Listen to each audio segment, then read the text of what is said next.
নমস্কাৰ, তুমৰিকচিডং মিচিং ৰাঙামাম গীতাৰ মিচিং মৰামলে সকলোকে আদৰণি জনাইছোঁ। আজি আপোনালোকৰ মাজলৈ মই লৈ আনিছোঁ অমিতা ফুলেৰে বনোৱা এবিধ ভাজিৰ ৰেচিপি। আশা কৰিছোঁ সকলোৱে ভাল পাব।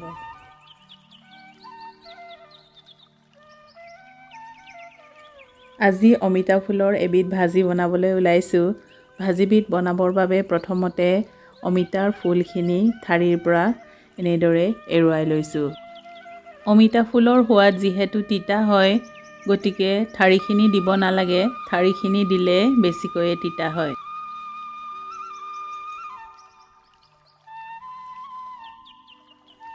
ফুলখিনি ঠাৰিৰ পৰা এৰুৱাই লোৱাৰ পিছত ভালদৰে ধুই ল'ম। অমিতা ফুলৰ ভাজি বনাবৰ বাবে লৈছোঁ অমিতাৰ ফুল, কাটি লোৱা পিঁয়াজ, কাটি লোৱা আদা, জলকীয়া, নহৰু গোটাকৈ এৰুৱাই লৈছোঁ। কেইবিধমান মছলা লৈছোঁ আৰু লগতে দুটা কণীও লৈছোঁ। তেল গৰম হোৱাৰ লগে লগে পাঁচফোৰণ আৰু জিৰাখিনি মই ফুটাই লৈছোঁ। পিঁয়াজখিনিও দি দিছোঁ।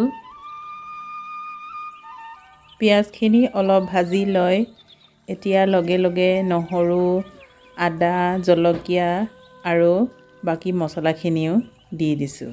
আদা, নহৰু আৰু জলকীয়াখিনি খুন্দিও দিব পাৰিলোঁ হয়, কিন্তু অমিতা ফুলৰ তিতা সোৱাদখিনিৰ মাজত গোটাকৈ দিয়া নহৰুৰ মিঠা ভাৱ, কাটি লোৱা জলকীয়া আৰু আদাৰ জ্বলা আৰু অমিতাৰ তিতা সোৱাদখিনি একেলগে খাই পালে ভাল লাগে।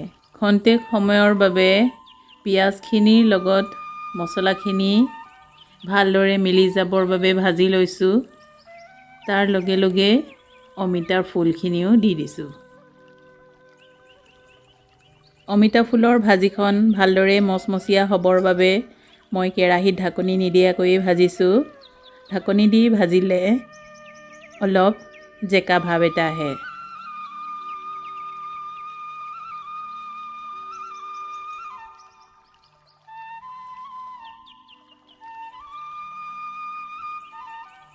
অমিতা ফুলৰ ভাজিখন প্ৰায় সিজিছেগৈ। এতিয়া এইখিনি সময়তে কণী দুটাও দি দিছোঁ।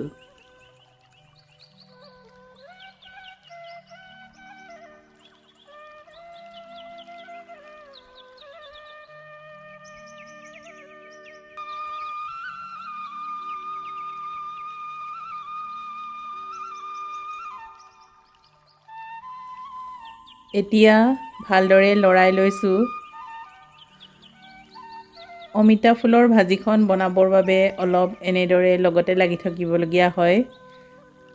খুব সোনকালে লৰাই থাকিবলগীয়া হয়।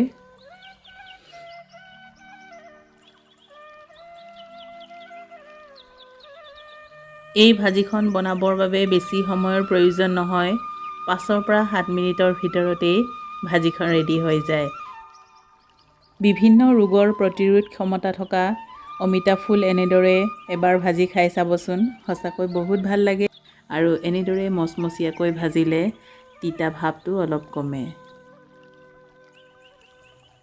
লগতে যিসকলে কণী নাখায় তেওঁলোকে কণী নিদিয়াকৈও বনাই খাব পাৰে। আজিৰ অমিতা ফুলৰ ভাজিৰ ৰেচিপিবিধ চাই কেনে পালে জনাবলৈ নাপাহৰিব। যদিহে ভিডিঅ'টো চাই ভাল পালে তেন্তে প্লিজ লাইক, শ্বেয়াৰ, কমেণ্ট আৰু ছাবস্ক্ৰাইব এটা কৰি দিব। আজিলৈ ধন্যবাদ।